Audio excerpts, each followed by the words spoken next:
All right, we'll go ahead and get started. Welcome to Tuesday, Notary Titans for Tuesday, October 8th, 2019. Hello, hello. Hey, Laura, welcome. Lori loves TNT. Thank you, guys. Guys, welcome. We've got Laura Buer from CoachMeLaura.com. We've got Carol Ray from Notary to Pro. And my name is Bill Soroka, founder of NotaryCoach.com and the Sign and Thrive Notary Training Course and Community. We are excited because we have a ton of questions for you this week. And once Laura and Carol are here, we're going to talk about what we're excited about. I think both have a lot. Oh, there you are, Laura. How's it going? I cannot hear you. Sorry. Your speaker's not working. There we go. Oh, it was a second ago. Now it's not. You hear me now? There you go. Okay. Hi. What are you excited for? How's it going?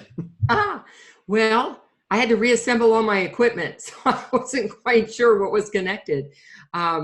Things are going really well. I'm still just a little bit tired. I need another day to kind of catch myself up because we had such a great event this last Saturday. And for everybody else, if it's possible, if people do talk and they were there, if they can share what they took away, because I know what I took away and I helped organize the event and it's always a little different. But I personally took away some things to implement in my own marketing strategies that I didn't have before, a couple of new tools. So I'm very excited about that. And what's more exciting is I get to do it again. So for those of you that are going to the Northern California Symposium coming up November 16th, it'll be bigger and better. So we just can't stop, improving, listening to you guys and finding out what is helpful. And that's what we want to bring you. So we will look at the evaluations and see what you say so we can make it bigger and better next year. So that is still my life right now, symposium. It isn't done for me. Yeah, I don't know how you do it, Laura. I was not an organizer at all. All I had to do is show up and speak for a little bit and then get to meet some amazing people. And I took notes and I learned a lot too, but I'm exhausted. Like I can feel it in my bones. So I cannot even imagine how you must feel. So thank you for all you did to bring that together. It was amazing. Thank you very much. Yeah, and I'm sure we'll get lots of feedback. I even posted a video yesterday about some of my key takeaways as well. It was really great. I'm looking forward to Northern California as well. Carol, are you on with us? She's muted. Nobody. Carol, you're muted. Nobody. I'm here. I was just waiting to be unmuted. Oh. Bill My muted apologies. Me. Carol Ray, welcome. Founder of NotaryToPro.com. Carol, thanks for being here. What are you excited about this week, Carol? Well, I'm kind of excited that I'm not as tired as you two, but I'm very disappointed that I couldn't go. I was there in spirit for sure, but I'm looking forward to the 16th and to going up here. So, and I am excited about one thing. I mentioned it to you guys the last time that we were on, that I got a call from the managing editor of the NNA bulletin. I guess he does the writing, all the publications, and they published an article that I wrote, and it was pretty exciting to have it there. I was very flattered, and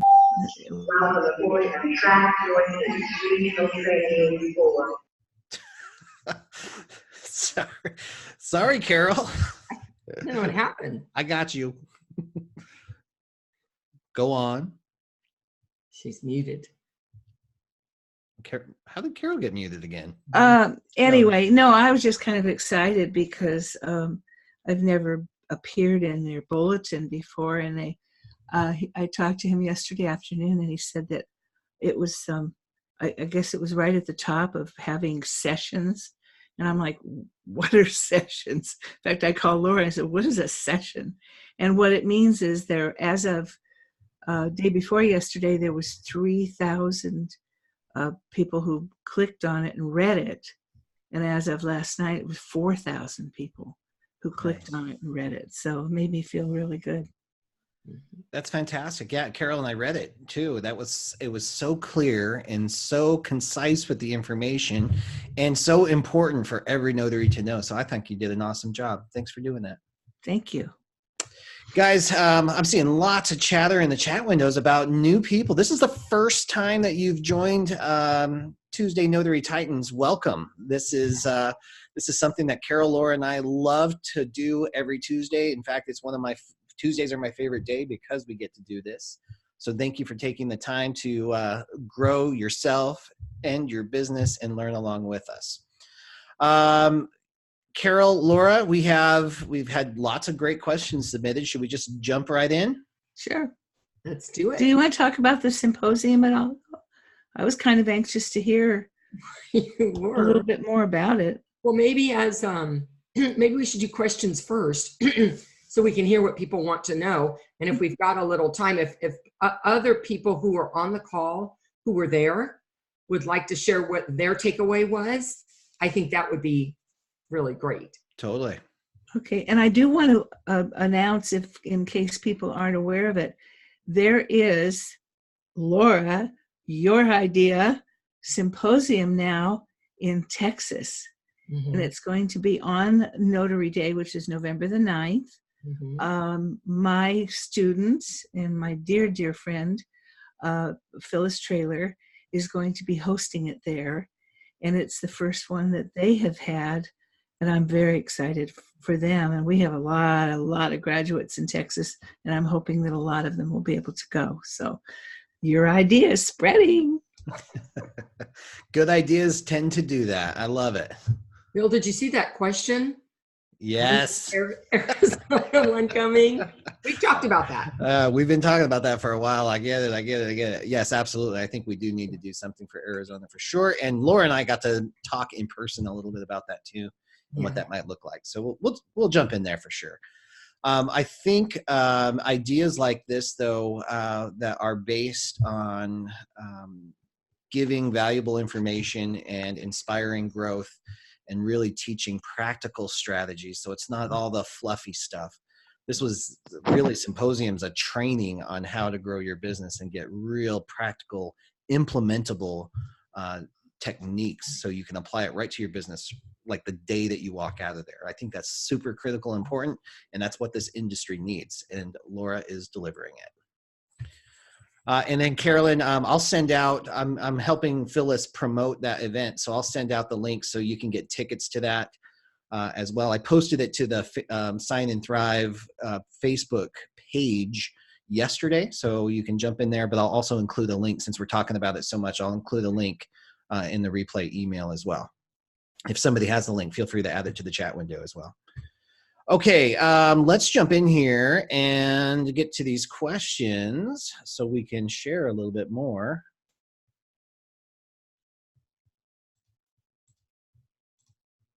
Okay, here we go. Can you guys see the Tuesday Notary Titans? Yeah. Mm-hmm. Wonderful. Okay, so this is a rollover from a couple weeks ago, but this is from Landis. Directed toward Laura. I live in Florida. If we are told by the person scheduling the appointment that the signer has difficulty signing, are we allowed to let them know signing by proxy is an option provided they're able to gather the witnesses, or do they have to ask us if it's possible? I think that's a great question because I think it's bigger than just this particular issue that can come up during a signing. And I think as a notary, if you know your state law and you know what accommodations are available for your signers, you do not have to wait to share with them when you see there's going to be an issue. And so when I ask, and part of the things I ask is, are they able to sign unassisted? No, they're not. Can they make a mark? Yes, they can. Okay, here's the procedure. No, they can't even do that. All right, here's an alternate procedure if that were to be the case, and here's what's required. I think that's one of the things that makes a notary very valuable because the public doesn't know. And for you to be able to say, okay, here's what the law allows us to do. you make it easier for them. You make yourself more valuable to them and more appreciative because you help them still get the job done. And they didn't have to go off to find out or pull it out of you. So, Laura, why don't you explain what a signature by proxy is? Sure. A signature by mark and a signature by proxy are very different. A signature by mark, the signer still is holding the pen and creating something that represents their signature. And a signature by proxy, that is a third person, and that could be, depending on the state, it could be the notary, it could be a witness that is directed to sign that person's name. And they would sign in a capacity as proxy, like somebody would sign in some other kind of capacity. So it might be Jane Signer signing for Joe Signer as proxy. And in some of the states, there's actual verbiage that accompanies that that needs to be a part of it. So if it is an option in your state, and it's not in many states, then you want to know not only what it is, but make sure you have that wording available to you so you know what goes on there. Wonderful. Laura, and Janet has a great follow-up question to it. Does the capacity of proxy need to be in writing, like similar in a attorney in fact or a power of attorney? Right. No, it doesn't. They can just at the moment say, would you do that for me? They have to make that request. And then that person indicates in the wording that they were directed by the signer to sign their name. Beautiful. Great question, Landis. Mm-hmm. All right, next one.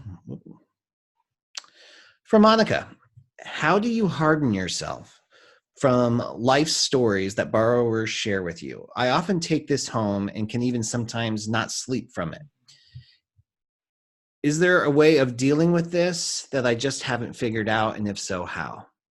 Carol, I know you've seen some pretty amazing situations too. And I think we're all heart people. So this is a challenge for all of us, I think. Can you speak to this? You don't. In all the years that I did this, all the years that I was in escrow and have done the signings, 14 years of signings, I never learned how to do that. It's just something within you that you have to do this, because if you don't, you take these stories home with you, they can eat you up.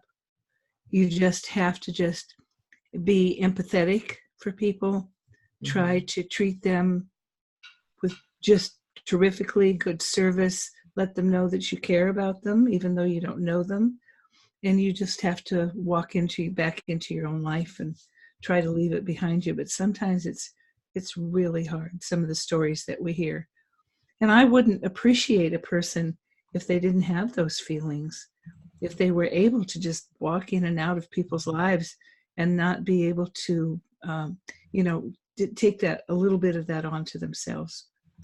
I appreciate people that are like that. I think that shows the humanness of it. When you're that close to situations, and I think about some of the general notary work appointments that I've been on, even outside of loan signings, and you see some unusual situations in loan signings too, but on general notary work in particular. Yeah. Sorry, Laura, will you mind taking that? Okay, you got to deal with that. So I just want to say that because I do so much general work, I really handle a great deal of signature by mark issues and for power of attorney issues where there's family drama going on. People who, we had all those fires out here, and I was out there towards Yosemite and beyond notarizing for people for insurance documents and other things who just lost everything. And I got to tell you, even now, just thinking about that makes me feel emotional, because it's just difficult to see, what can happen to somebody. And so, you take it in for the moment, and you're with them in the moment, because that's part of being human. I agree. But then I do have to move on, and I have to put it away, and I have to think, you know what? I did the one thing that I had available to me to help them. And they obviously need a lot more help than what I can do, but I can help them in this way. And that's how I'm able to move on. Yeah, that's huge and powerful. And what a realization that we actually really do make a difference in these people's lives. For me, on a practical level, like I like to empathize, but I also like to rise like one notch above the emotion of the moment, because they might be on their deathbed. They might be going through devastation. It could be any number of things. So I almost like to be like just a little bit of a beacon of light and hope in whatever's going on, without coming in with too much enthusiasm. Like, you really got to read your audience, right? You don't want to be dropping jokes at the wrong time and stuff like that, but you want to be that anchor for them. Whatever's going on, you've got this. And then when I get out of the car, when I leave the property, I like to let that stuff go, because I will carry that with me. And there are times when certain situations are going to stay with you longer, and that's okay too. Give yourself space for that. But breathing really helps. And I kind of picture like it washing away. So I'm like washing away the energy and setting them on their way to correcting or whatever better path or journey they might be moving towards. But that's a great question, because that is, I think, one of the biggest challenges for anybody who has a big heart in this business. I think sometimes just a hand on their hand and a little bit of sympathy and care can go a long way too, though. Yep, absolutely. And there's a whole industry about because a lot of this with empathy, some people are what they call empaths and things like that, where they absorb the energy around them. There are psychological techniques for putting up barriers for that too. So you can research that on your own too. That's some deep stuff. Did I just hear a cat, or is that a child? Is that Laura? Laura, is that you? Sorry. Yeah, my cat wanted to say good morning. There's a rift in the universe. All the dogs are talking. Okay, all the pets are talking. So Hannah says, do you have to use a separate jurat or acknowledgement if the loan signing notarization paperwork is in your state? Can you just write on that paperwork and notarize it? Laura, you're nodding your head. Does this question make sense to you? Well, it sounds like they're asking if they always have to attach an acknowledgement or a jurat rather than using what's provided. That's how I'm reading it. That's kind of what I was thinking correctly, Hannah. Then I would tell you that, of course, if the wording is appropriate for your state rules, the preference would always be to use what's provided, if that is acceptable. If it's not, then that's when you would move to an attachment. Or if your seal won't fit, even if the word's okay, but the seal won't fit, then that would be another reason to move. But I always start with, can I use what's been provided to me? And I know that for acceptance purposes, that's always the preference. Love it. And part two of the question is, if you have to make changes to dates in the right to cancel paperwork that gets turned in, do you also have to make the changes to the borrower's copies? So Carol, can you speak to that one? Yes, you do. Because that's what they're going to be keeping if they're going to decide to rescind the loan. Those dates better be correct and initialed. Yep, exactly. And I really want to add to this, because I know there are a lot of new notaries, especially when you're just starting out, that you think that the borrower copies that you leave with them, you think that that fulfills the legal requirement for leaving copies of the right to cancel. They're unsigned, they're unchanged, and that does not fulfill that. The right to cancel document has to be fully executed. So the dates need to be correct, and they do need to be signed in order to fulfill the legal requirement for leaving those behind. And then Matt Miller has a question regarding the RTC. Matt, you want to chime in real quick?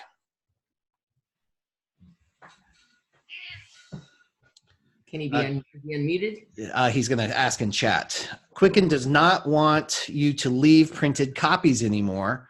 So what do you do? Laura, you have any suggestion on that one? If they don't want you to leave another whole set, I think what I would do is make extra copies of, because you have to print the one copy. I print extra copies of the RTC just in case you need it. You know what? I've just printed an extra one for me because they're the ones I take for them are very small. They're 80 pages, and I've just printed it. And if I'm not supposed to leave it, I keep it for my insurance so that I can reach in and take care of something that needs to be fixed. Now, You may not want to do that because, yeah, that's wasting some paper. I don't do a lot of volume of loan signings where that happens to me. So for me, it's not a big deal. I would leave it to you and to Carol about other suggestions about when you're not supposed to leave a set behind. Are they talking, is he talking about just blank copies No, of the no, notice of right to rescind? Because No. I've been instructing people. Package. no. What he's saying. So this is specifically for the hybrid signings where there is no paper. Oh, they don't version leave of a RTC. copy at all. So yeah, so I didn't even and get I that guess one. if that fulfills the legal requirement, then who cares, right? So if that fulfills the legal requirement, then Quicken's the one that's responsible for providing that. So have you guys heard much on that? I mean, is that I'm not doing because hybrids right now, so Right. that's why I don't have a good answer. Yeah, great question, Matt. I don't know. I don't have an answer for you either, except that if the borrower receiving an electronic version of their right to cancel fulfills the legal requirement, then that's okay. I just don't know that it does. I don't know either way on that one. But I would love to learn more on that if you guys research that or somebody researches that. Well, you know, in the hybrid, some of the documents, there is paperwork.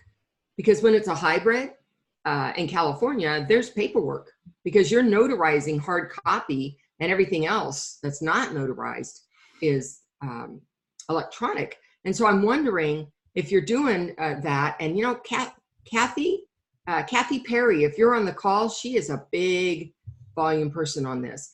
I would love to hear, because I'm wondering if they do the right to cancels along with the notarized documents as the hard copy stuff.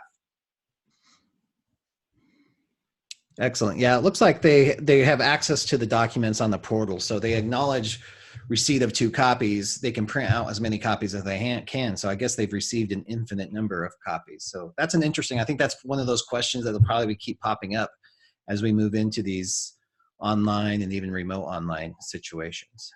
Great question. I'd like to get a hard answer on that one though, so I'm going to write that one down.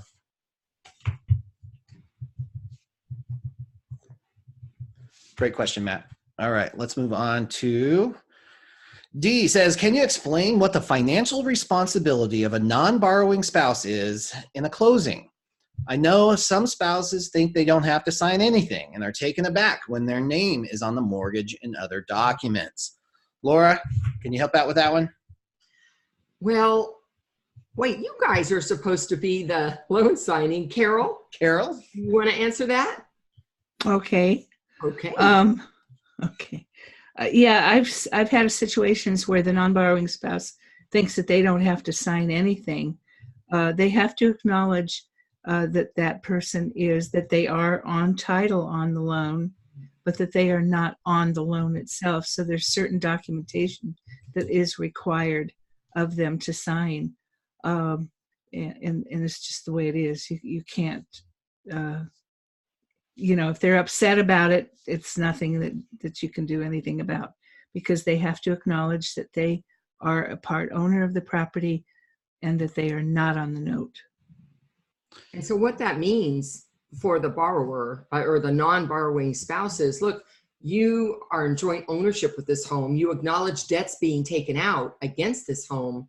And since you're not on the note, you're not the one responsible to pay back the loan. The person who signed the note is responsible to pay back the loan.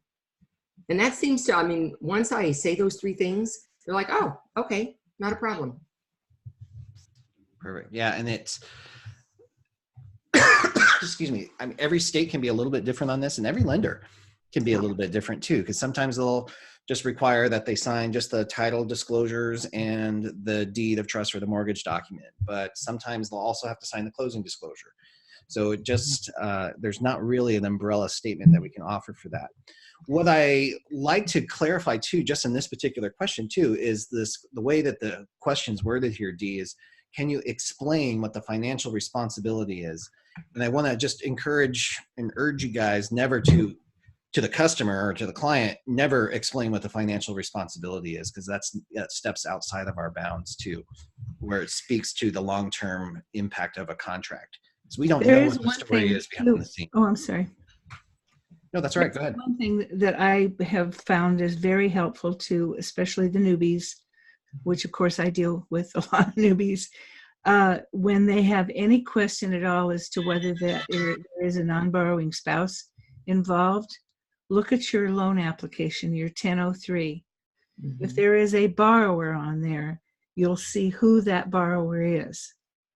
Make sure that you look to see who the co-borrower is. And if the co-borrower is there and it's the wife or husband of the borrower, then you know that there's both people on the loan. It's so easy to determine if there's a non-borrowing spouse because there's no co-borrower. You might have the husband as the borrower, nobody there is the co-borrower. Now you've got a non-borrowing spouse situation. Excellent. Patricia, you have a question. Oh, Patricia Bridges, you have your hand up. You have a question for us? You are on mute though, so we can't hear you if you are talking. I'm going to unmute you. Patricia? All right, I'm going to go ahead and skip her for now. Okay, next question. Rosemary says, I'm wondering what to do when you do a signing with a hoarder. Should I report it to the signing service? This was a reverse mortgage application. Carol, what's your thoughts on this? Oh, no. I tell you, we've been to a few, but I will never forget one that we went to in Arizona. I think it was in Buckeye. We walked into the house, and I should have known the second that we walked in, because we walked in through the kitchen. Half of the flooring was missing. Okay, there was tile and then there was cement, and hanging from every single place that this person could hang stuff from, cupboards, refrigerator, everything, even the stove had bags from Walmart that had never been opened. You could tell they just had been shopped for, come home, hung it up on all kinds of things, including the little tray. What do you call those things on your stove? You know, the tops. The burners? Wow. So we went into the living room, and oh my God, it was terrible. The stench was just horrible. There was no place to sit. We had no place for her. I did manage to clear off a TV tray and one chair, and Bill and I stood. We were there together. And in the, I don't need to get too graphic, but this was really something. In the hallway, which you could see from the living room, and there was stuff on the floor you don't even want to know, but there was a pile of boxes and stuff, and at the top of it, there was 2 litter boxes. Hooray! Except that there was only one problem. The cats were on top of the litter boxes, and they didn't quite make it. And so the whole time that we are there, it's like running down, falling down off of these litter boxes. We stood there. I went through the documents with her. Thank God it was a small package. And I ran. We were done. I didn't say goodbye. I didn't say, because I was about to get sick, really sick. And I ran out the kitchen door, and Bill comes out and he says, "How come you were so rude?"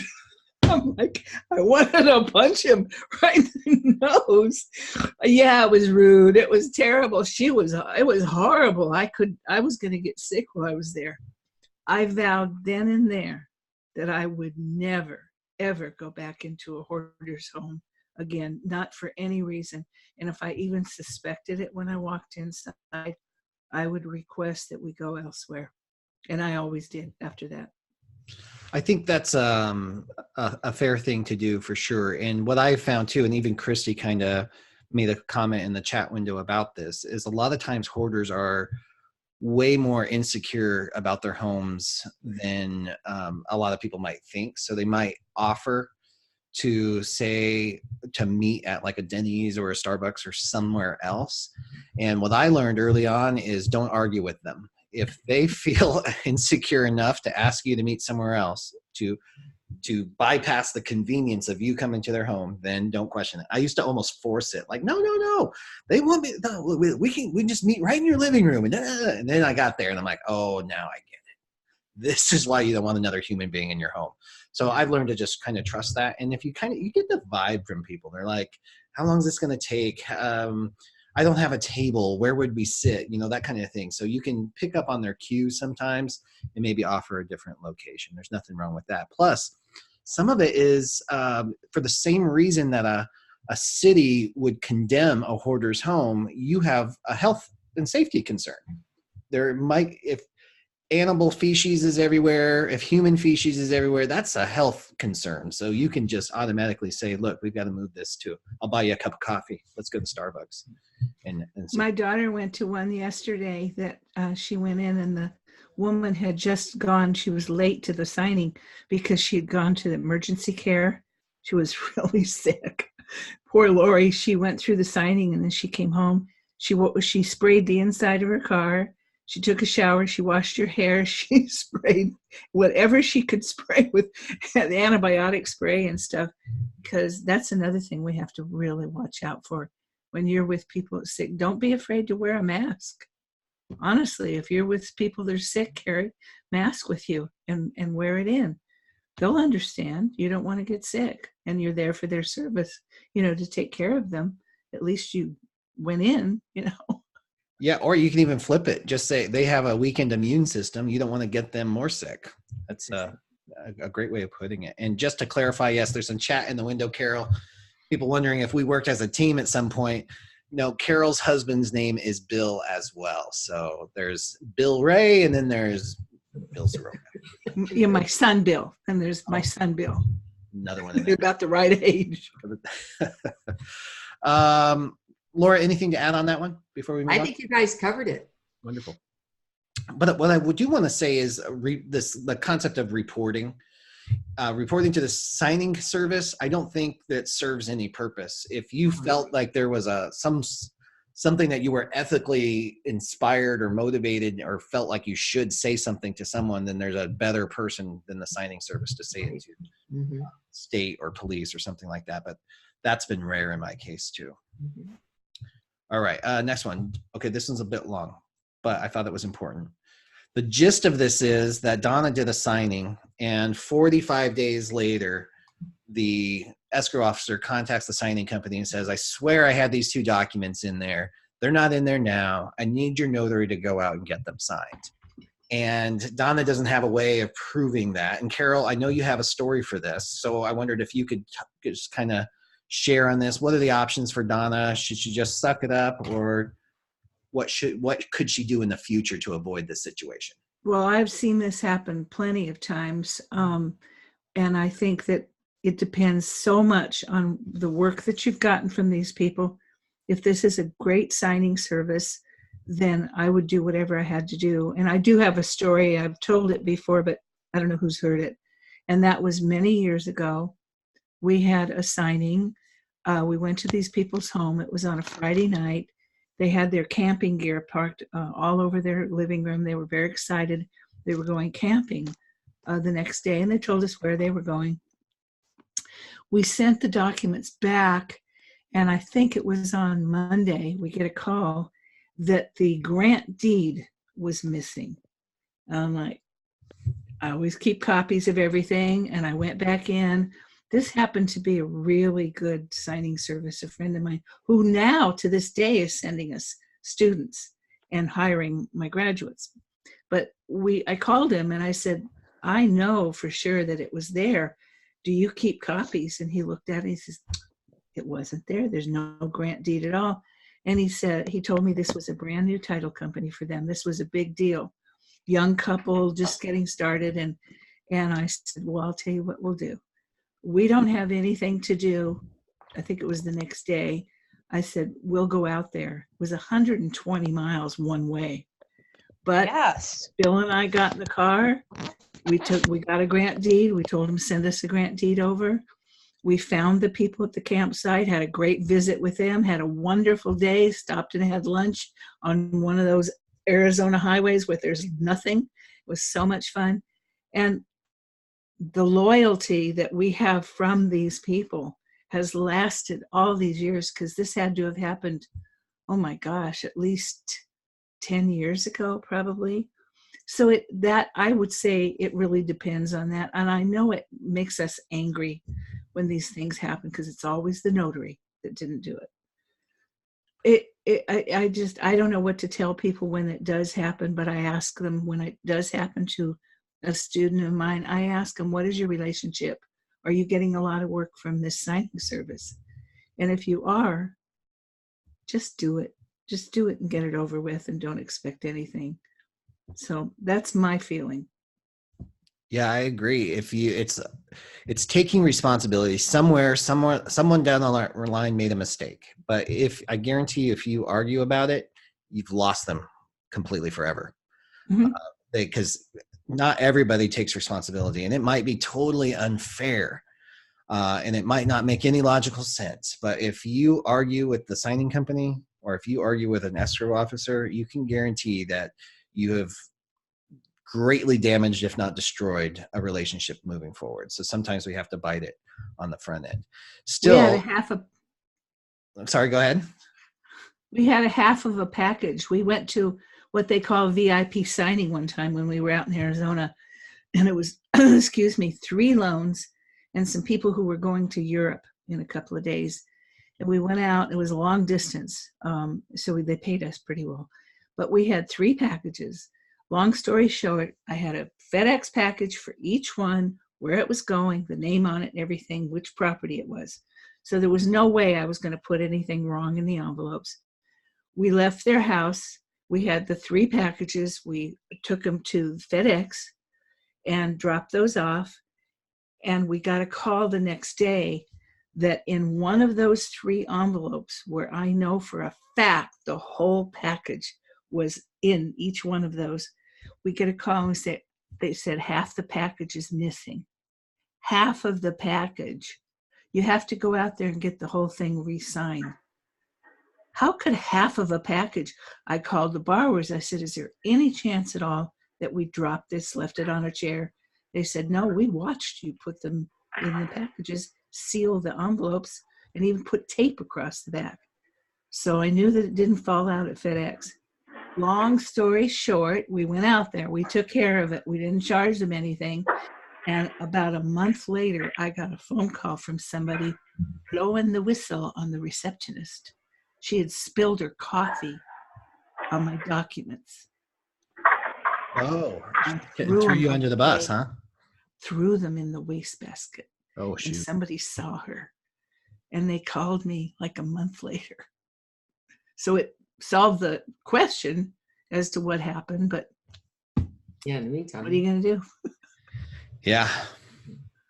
So that apparently does happen quite a bit. Carol, one of the fixes that you had suggested one time is to have the documents on a flash drive, so and keep them for a certain amount of time. So if you had to go back after you're paid, a month after you're paid.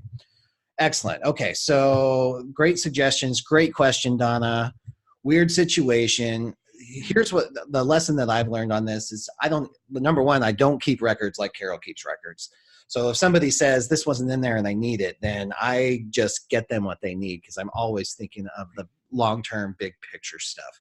If my client needs me, I'm going to do it. It does change a little bit with signing companies because sometimes you feel taken advantage of. So you get to make the decision that's best for you and your business. But I encourage you to always look at not just the single transaction or the single question, but always look at what's coming after. If they've given you $3,000 a month in revenue and they have a problem and they need it fixed, do you just fix it, or do you argue it and lose $3,000 a month? Tough decision. Yeah. You can be right or you can be employed. Oh, I love it. Love it. You can be right or you can be employed. Love it. Perfect. Garrett says, I was at a signing in which the borrower had an AKA listed on the signature line. Laura, I put this in there for you. Laura, he's in New Mexico, just so you know. Okay. So he's at a signing in which the borrower had an AKA listed on the signature line. So there were 2 complete names. The borrower did not have an ID for the AKA, and after consulting with the operator on the NNA hotline about the laws in my state, New Mexico, I had to end the closing due to insufficient ID. Did I handle that correctly, or should I have notarized your signature even with the AKA language on there? So there are 2 parts going on here. One is this person had a separate name as the AKA and was expected to sign the document with the AKA. That's what I'm reading from this. And of course, there's nothing to prevent that signer from doing that. We're not in charge of the signature. The second part is then the notarization certificate. Can I include that AKA in there? And the answer that we're going to give on the hotline is, can you support that name? If you can, they have some other piece of ID that would show that name, or, then we can add it onto the acknowledgement or whatever it is. We can support both names. We're going to put both names. And that would be the goal. If they're using all of that on the signature line, I'm going to work as hard as I can to see what can they give me to help me feel that I have sufficient information to put that second one on there. If they have nada, of course, if there's credible witness option in your state, that would be another way to do it. But my goal is to get the support for that second name. If I cannot support it, then I cannot include it in the certificate itself. So that would be how the NNA hotline would likely answer. So in that particular situation, if the notary chose to, the signer can sign however they want, or Right. however they're described, but on the acknowledgement, he could strike through the AKA portion and initial and modify the acknowledgement. Absolutely. That is within the power of the notary. And they could either just put the one name they can support or strike out the name that's already there and move on. Now, if there becomes an issue with that, then of course it'll come up. And of course, when that happens, you know what I'm doing? I'm making a call at the table to see, look, I may not be able to support this name. My plan is I'm just going to put the name that I can support. That's how it's going to be. Do you want me to continue with this signing? Is that going to be acceptable?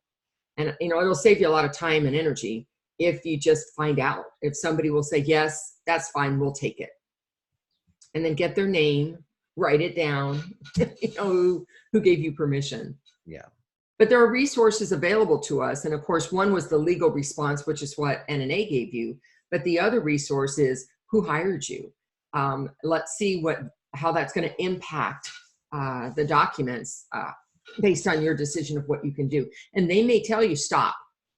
We've got to find a way to reconcile this. Or, yeah, go ahead. If that's all you can do, do what you can do. Love it. Garrett, this was your question, and I see your hand up. Do you have a question pertaining to this or a follow-up? Just keep in mind that you're mute right now.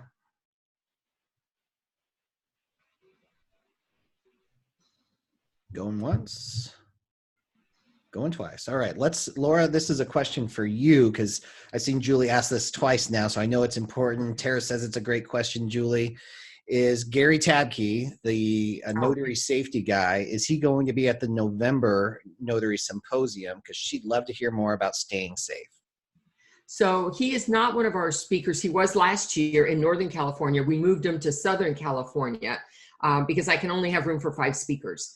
And I don't want to do a lot of repetition in the same location so that people who came last year aren't sitting through the same material. So no, he won't be this year at Northern California. I can tell you too, guys, that I love, like Gary has my favorite presentation and his message is so vitally important to both notaries and real estate agents. He really focuses on those 2 groups. I'm trying to get him to have some sort of online webinar. It's really difficult to do because he's very active and he's showing you how to use things around you, improvised weapons, in case you're in one of those situations, the cell phones, pins, screwdrivers, picture frames, all that. It's difficult to do online, but I'm working with him to hopefully do at least a brief synopsis, like a 10-minute type thing, so he can give you some safety tips on emergency exits and things like that. So hopefully that'll come down the road too, but definitely worth showing up to a symposium to get the live version of that. It's entertaining, it's funny, and it's practical stuff to help keep you safe. Next question, Bob. On the right to cancel forms, I know we have to give 2 copies to each signer, but do we need to remember to make those extra copies beforehand, or should they already be part of the package? Now, Bob is brand new to being a loan signing agent, so he's never actually seen a loan package. Carol, can you tell him what the expectation is with the right to cancel copies? Well, normally you're going to have the sufficient number of copies coming in with the package.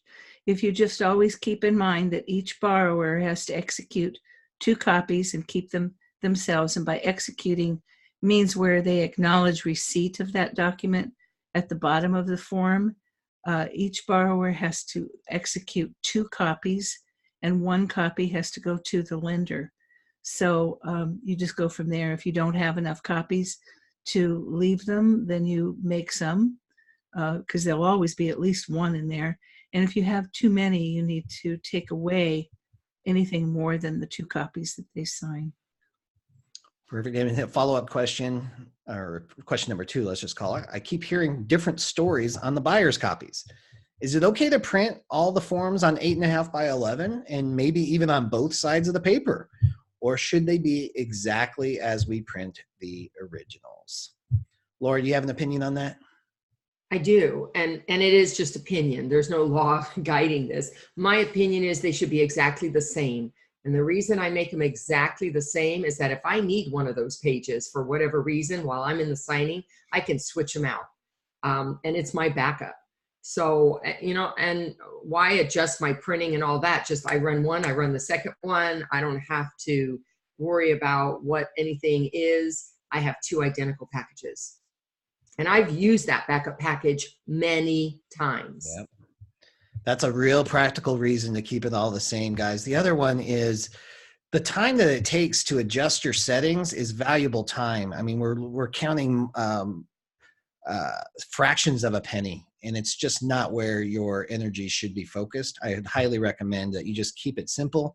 And if you're going to spend time doing anything, spend time building relationships and marketing your business. Mm-hmm. Mike says, how do you ensure confidentiality in your journal so that people signing do not see the information of those above them on the same journal page? Carol, what do you think on this one? I know Carol and Well, Laura. I know that there are things for sale out there that you can put over pages that cover pages.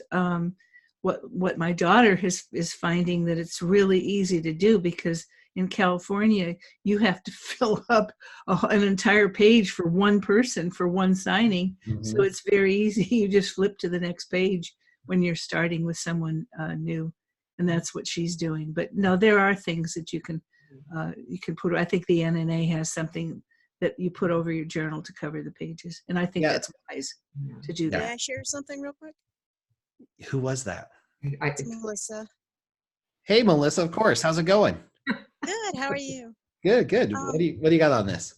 At Staples and Office Depot, even Walmart, they have full sticky back Post-it notes. And you can get them in like a darkish blue, and you can't see anything through them. But the adhesive, the Post-it note adhesive, is over the entire back of the sticky piece, so it doesn't lift up. Nobody can see underneath it. And when you're ready to flip the page, you just peel them off. Oh, interesting. Mm-hmm. Yeah, I've heard of other people using that kind of thing, and then, you know, after a while they get a little, you know, messed up, and then you just replace it with another one. But I would like to make a plug for a product that is from the NNA, not because it's from them, but because I use it personally. Yeah. And I find it to be very helpful to me. And that is their new privacy guard, not the old one, but the new one that's a cling guard, and it lays just in there and it slides up and down. It's gray with the names of your columns at the bottom, so you know where you're at.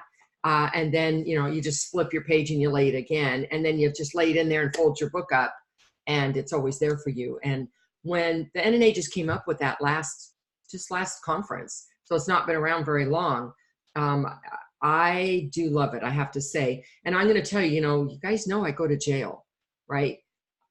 If the jail put my client at jail, I don't want them to see anybody's information prior to him or her. And so you don't have to use the NNA product. I happen to like that one in particular, but use something. I don't care if it's sticky notes, but use something, please. Protect that information from prying eyes. People are human, and they're going to look at that other information. And depending on your state, like California, we're recording ID information, address information, lots of stuff there that really shouldn't be even inadvertently shared with other signers. Yep, definitely. And that just really proves the point that this industry is ripe for innovation and initiative on so many levels. There's always room for new inventions. And what's really cool is when I Google, or not even Googled, on Amazon, just look for privacy guards, there are so many that popped up, and some of the inventors have been on these calls before. So I just think it's really cool that you guys are just taking the initiative to come up with some of those products. A question, Bill. Yes. Hey, Linda. I may be wrong on this, but it was my understanding that a couple of years ago it was recommended, and I don't know who recommended it, if it was the NNA or some other resource, that as a notary, you no longer put specific, and this may not be what information you're talking about, but as a notary, you no longer are required to put specific driver's license numbers in as far as documentation. All you need to do is list the fact that it was a driver's license and the date of the expiration. And that was in an effort to help with some of the issues with that information being in your journal that you really didn't need. And also it was the same with Social Security, just that it was a Social Security card and that the numbers matched, not to include specific numbers. I know a lot of states have gone away from using Social Security numbers as the ID number. They go to a separate system. But can you clarify that? Am I totally off base? Because that's what I've been doing, is putting driver's license, and the date of expiration and the date of their birthday. I don't include any of the numbers. Yeah, I think it's state specific, but Laura, take that one for us. Yeah, absolutely. It's state specific. And for instance, Montana, I just saw a comment, Montana does not allow for all of that. There are some states that don't allow for thumbprinting, but there are quite a few states, many, over half, still allow or require the whole ID information to be recorded. So if you live in a state where that's not acceptable, then great for you. That's wonderful. Don't do it. Just put it's a driver's license and maybe an expiration date. But I'm going to tell you, more than half of the states require it. And protected information, guys, is also name and address. So Right. Even if you don't include all the other information, we still need to protect the info, no matter what. If it's in the Hey, Sandra, I'm muting you if you're trying to unmute yourself. You got a lot of background noise. Excellent. So next question is from Patricia. She says, question, now through the signing service, I've had 4 signings out of 10 with the same bank at their branch. All has gone well with all of the signings. Would it be inappropriate, since I work for the signing service, to approach that bank branch to be their in-house notary? What are your thoughts? I have some on this one. If you don't mind, I'll just jump in and take this one. Yeah. I think this is the perfect definition of what poaching would be. Exactly. So the signing service, for whatever your opinion might be of them in the industry, they have gone out and they have built a relationship with that bank branch, maybe a manager or something along those lines. And they have enough business to subcontract that work out to people like you and I. So if you were to approach that bank branch and try to say, look, I think we can cut out your other relationship and you could just work directly with me and pay me directly a higher fee, then that would be considered inappropriate.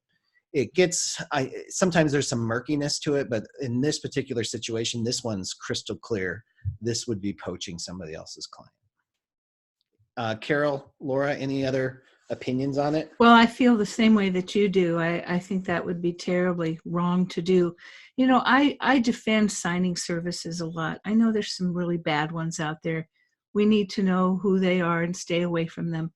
But for over the years, without signing services, I know I wouldn't have had any work. I wouldn't have gone into these escrow offices and title companies myself and depended on the work I would get out of them, especially as we've gotten so busy, so many people. So a lot of us depend on signing services. And if you find really good services, you need to appreciate what they've done for you. They've broken the path. They're giving you the orders that you probably wouldn't have without them. So we need to show them some appreciation and respect. and not try to take away their customers, because that's exactly what you'd be doing. Well, and so if you panned out a little bit further, and if you go to a branch manager who's so willing to throw away the relationship they have with that signing company to work with you, guess what? You're next up on the chopping block. That's right. They have no loyalty. So the next signing agent that comes in and says, hey, let's cut out this person now, guess what?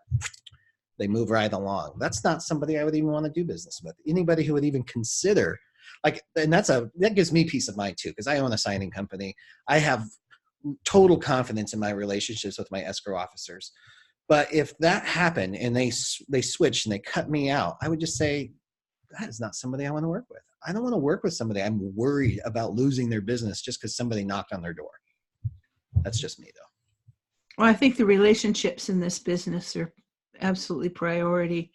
We've talked about it so many times. We beat the word to death, relationships, but they are extremely important. And what you develop from the companies that hire you, you'll know the ones you don't want to continue to work for.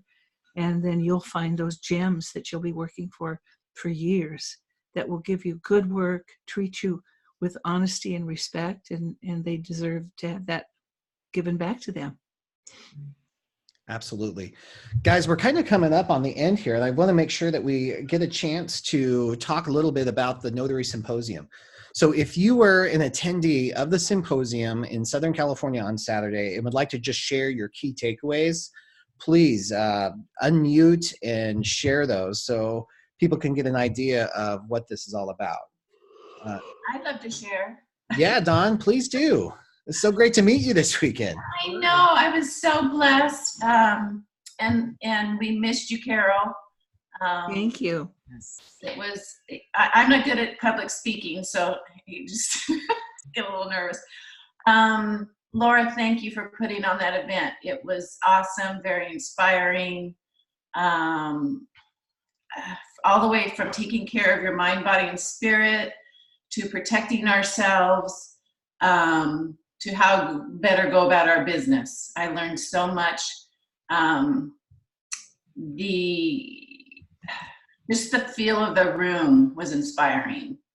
And I came home, I've used inspired a million times, but the inspiration is just, it's beautiful. So thank you for everything you guys did. I had a great day and met some terrific people that I know will help me with my business, and hopefully I can help them with theirs. So thank you. Awesome. There was so much heart in that room. The energy level the vibration was super high. I loved it. Thank you for sharing, Dawn. Patricia sent this, so I'm going to read this from Patricia. She says, symposium takeaway for me was continue to build relationships and what that looks like for your business. You never know who you will meet in this business. My Uber ride to and from the event was with 2 drivers in the mortgage business.